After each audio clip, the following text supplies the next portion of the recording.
Welcome back to my second video documenting the pieces of clothing I've made ever since I was 12. If you haven't watched the first video yet, I highly recommend you to do so. Maybe after this, so you don't click away right away. Make sure to check it out.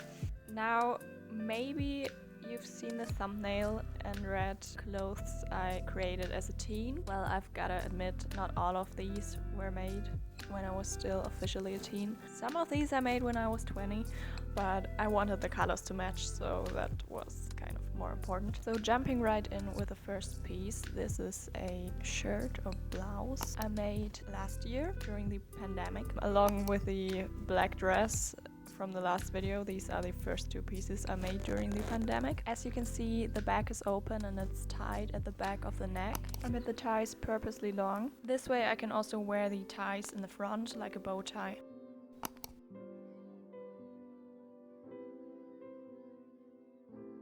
So now here's a dress I actually made as a teen.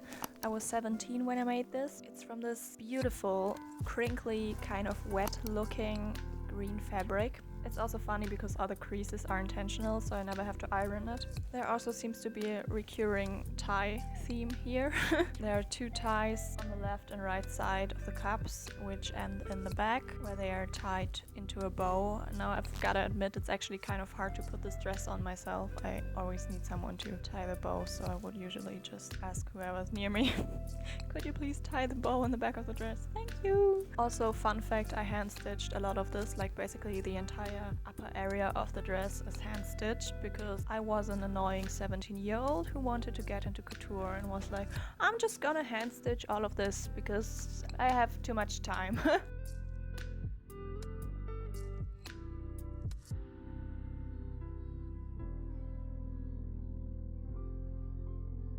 So here's another one of the pieces I made at 20. I'm sorry, I'm a terrible liar, I know. This was actually a dream I fulfilled myself. I've always been fascinated by the pajama trend, like, you know, wearing your silk pajamas outside. And I kind of elaborated on that idea and thought, why not just wear like a bathrobe or something? Or like a, I'm not sure how they're called, home coat?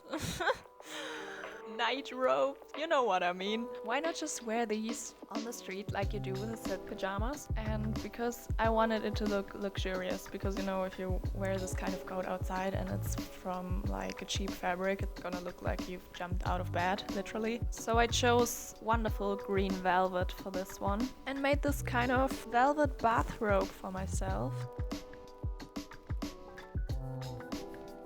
As you can see, this is so early on in my teens that I don't even remember when I made it. So I guess I was 13 or 14, tracing it back from when it first appeared in some of my pictures, but I can't say for sure. This used to be only the mint fabric, the black stripes at the sides weren't there, but I had to add them later on because I still wanted to wear it and I couldn't because I got older and it didn't fit anymore. This is heavily 50s inspired, as you can probably tell from the neckline, and I thought it was really cute.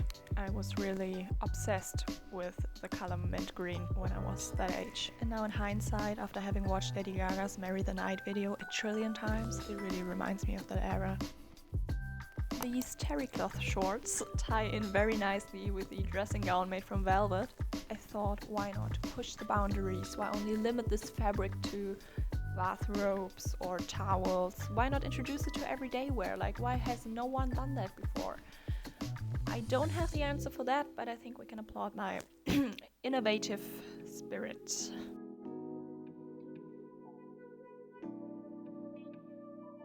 This very playful neck holder dress, I'm pretty sure I made it 13 because I remember wearing it on holiday shortly after turning 14. And it's made from this cute horse-printed Hugo Boss fabric, which my sewing teacher at the time gifted to me because she had it lying around from the good old days when Hugo Boss still used to sell the dead stock fabrics. I've added this transparent lace insert at the waistline to make it appear kind of crop topish without it actually being separate pieces of clothing. The same lace was used for the neck holder ties. It's also topped off, or like bottomed off, by this flouncy balloon skirt.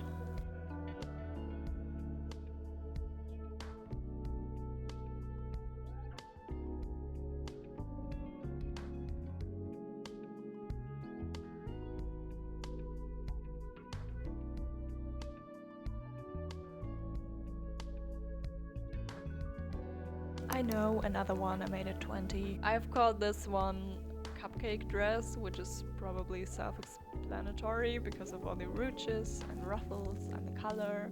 It's made from this peach-colored cotton fabric I got in India in 2015. It's what I'd describe as a tea dress, also because I've worn it a couple of times whenever I went out for tea or cake with my grandma. Yeah, it's just a nice summer dress, probably also beach approved. To sparkle it up a little, I've added this Swarovski button in the back, which you can see here.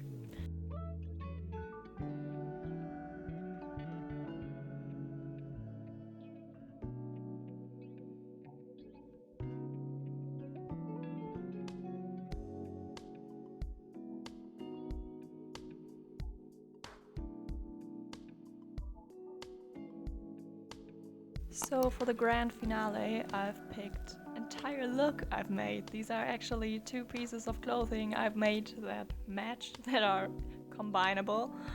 Over the course of making clothes, I've discovered that I actually kind of struggle with coherency. I don't like to limit myself to a certain aesthetic or to certain fabrics cut to a certain style. I just like to switch it up every now and then. So it's kind of funny that even though there's a 6-year age difference between these 2 pieces, they actually kind of go well together. The top I made last year during quarantine. It's made from this fascinating 2-tone silk fabric, and the skirt I made at 14. It was inspired by a wrap skirt, but a wrap skirt reloaded. I've made a matching skirt for my mom, and whenever she wore it to work, people would ask her, "Oh, where's that skirt from?" She was like, "My daughter made it for me."